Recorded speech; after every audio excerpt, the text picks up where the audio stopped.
Hello, and welcome to another short vox. I'm Zeckthar, and this month we will be talking about those sneaky characters known as assassins. Since the beginning of sentient life, there has always been a shadowy figure in the night, lurking in the dark with a knife ready to strike. Throughout history, they have gone by many names: hitmen, butchers, and killers, but the most common is assassin. The basic use of assassins in any empire is to remove unwanted units or single enemies, usually leaders, through stealth and murder. While some species have schools to teach such skills, such as the Imperium of Man's three main temples, the Calidus, Calexis, and Vindikar, others have built whole societies around it, such as the Drukhari. And then you have some species where it just comes naturally to a select few, such as the Commandos of the Orcs, or the Lictors of the Tyranids. This week, we will be talking about the greatest killer humanity has ever birthed, Sly Marbo. It is said that Sly Marbo is so deadly that when he threw a grenade, it killed 5 orcs. And then it exploded. Yes, Sly Marbo's legend has grown so great that he has the same esteem as Terran 42's actor Chuck Norris. And the sayings go hand in hand, like, Sly Marbo walked down the street with an erection. There were no survivors. Sly Marbo does not own a stove, oven, or microwave, because revenge is a dish best served cold. Sly Marbo does not sleep, he waits. When Sly Marbo looks in a mirror, the mirror shatters, because not even glass is dumb enough to get in between Sly Marbo and Sly Marbo. And finally, Rabute Gilliman keeps an inspirational pic of Sly Marbo with him at all times. Yet jokes aside, Sly Marbo is truly one for the history books. But before we can get into him and how awesome he is, one must look at his brethren, the Katashan warriors. The Katashan jungle fighters are members of the Imperial Guard that have been recruited from the death world of Katashan. They have a well-deserved reputation of being the deadliest practitioners of jungle warfare in the galaxy. Their homeworld, Katashan, is a jungle death world, where natural selection ensures only the most deadly flora and fauna survives. Extremely resourceful and uncompromising warriors, the natives of Katashan, recruited into the Imperial Guard, are deadly melee fighters with their specialized close combat blades. In jungle terrain, they are unsurpassed by nearly any other mortal soldiers of the Imperium, with each Katashan fighter being worth 10 soldiers from any other regiment. The skills learned in the jungles of Katashan are easily adapted to other war zones. Indeed, the Katashans believe that even the most suicidal of military engagements are as nothing compared to spending but one single day in the lethal jungles of their homeworld. This gung-ho enthusiasm is often mistaken for bravado by guardsmen from other regiments.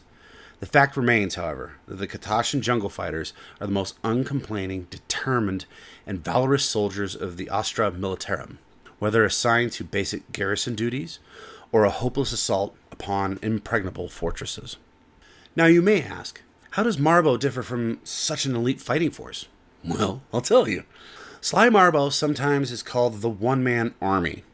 He's one of the most decorated members of the Astra Militarum in Imperial history, and is part of the Katashan jungle fighters, Katashan devils, the closest thing the jungle fighters have to an elite stormtroopers used by other regiments. He's known to possess unparalleled military skills, including the ability to handle a sniper rifle, like the Vindikar assassin, and survival and ambush skills that rival those of any member of the Adeptus Astartes. You know, those big beefy space marines. It is not known whether or not the name Sly is an earned name, as per Katashan traditions, or his actual given one. A natural-born survivor in a veritable one-man army, he's the ultimate soldier, and possesses skills that surpass any of the Imperium's highly trained operatives, like the assassins in the Ordo Assassitorum. Despite his unparalleled abilities, his commanders inwardly feel there is something deeply wrong with the boy. Mysterious and distant, little is known of Marbo's origins, and most of what's told remains rumor and speculation. Only Colonel Trotman, Marbo's mentor and original commanding officer, knows the details of his past. It is said that he was one of 10 brothers who were inducted into the Katashan 12th Regiment, and that during fighting against Wog or Gok on Razah, all were killed. However, tales abound of a lone guardsman returning 2 solar weeks later with the head of the Orc warlord, a single bullet hole clearly visible between the Greenskin's eyes. Marbo gained further renown as one of the few survivors who fought during the Dark Eldar incursion of Galabad. The small garrison of guardsmen stationed on the planet were greatly outnumbered by the vast Xenos horde, and were eventually overrun by the vile aliens. Many Imperial historians recount the horrific details of long, dark nights of torture, in which the Katashan prisoners were dismembered while the witches and mandrakes bathed in the blood of their victims. It was Colonel Trapman who led the rescue force that eventually found Sly Marbo, standing alone and armed only with a knife, covered from head to toe in alien blood. Marbo was surrounded by destroyed vehicles, piles of alien bodies, and a Dark Eldar Archon's head impaled on a spike behind him. The myth of Guardsman Marbo has become legendary amongst the Katashan jungle fighter regiments, although the tradition of exaggeration is equally well known. On Pardis, it is said that Marbo destroyed an enemy armored convoy by booby-trapping an entire ravine, while in Sask's world, he captured a command post single-handedly, slaying the alien leader and all of its vile tentacle bodyguards with his bare hands, and a ration tin. When the forces of the Orc war boss Zeckthar invaded and conquered the mining planet of Dul Malin, Marbo and the rest of the Katashan Second were tasked with sabotaging the Orc war effort. After the main army, comprised of Sylvian dragoons, were slaughtered en route to the planetary capital, Katashan leader Colonel Iron Hand Strachan began a solar months-long war of sabotage and guerrilla warfare.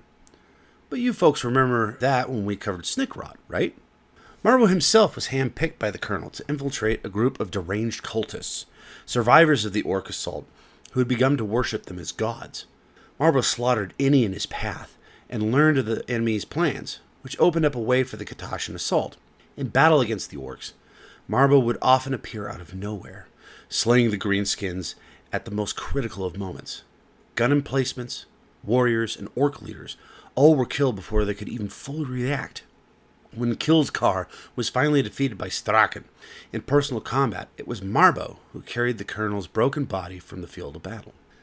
Now, I must mention for those who listened to my first mini-vox about Snickrot, there is no record of Snickrot and Marbo ever meeting each other in combat. To have two such great assassins on the battlefield and not to meet is strange. Yet it makes sense when you think about it. I mean, I wonder what would happen if those two actually met.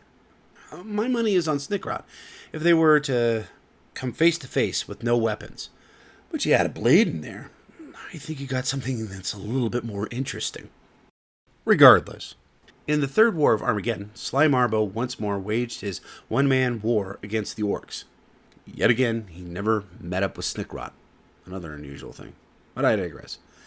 His skills and experience often led him being dispatched into Armageddon's industrial wastelands alone, where he triumphed in battle against entire greenskin companies, a task that usually requires the skills of a dozen or so elite assassins from the Ordos Assassitorum. On Ordasa, Marbo was able to destroy a demonic Banelord-class Titan. The details of how he managed to achieve this feat were later placed under seal, with even the report in his personal file becoming classified. Actually, how he did such a thing is quite interesting. He used a ration tin, one steak knife, 3 bobby pins, and a single gallon of promethium. Each piece of the metal you see was carefully coated in the volatile gas and placed in key electrical motherboards in the Titan. Then using the last piece of metal, which if I recall right was the steak knife, was slipped into the firing pin on the Titan's main gun. The rest of the gallon was simply placed in the ammo chamber. When they started up the Titan, all the wiring short-circuited on his metal pieces and immediately started small fires, causing all the wiring to burn and go haywire. Thinking they were under attack, the Titan loaded up its gun and then kaboom! No more Titan. Yet I digress.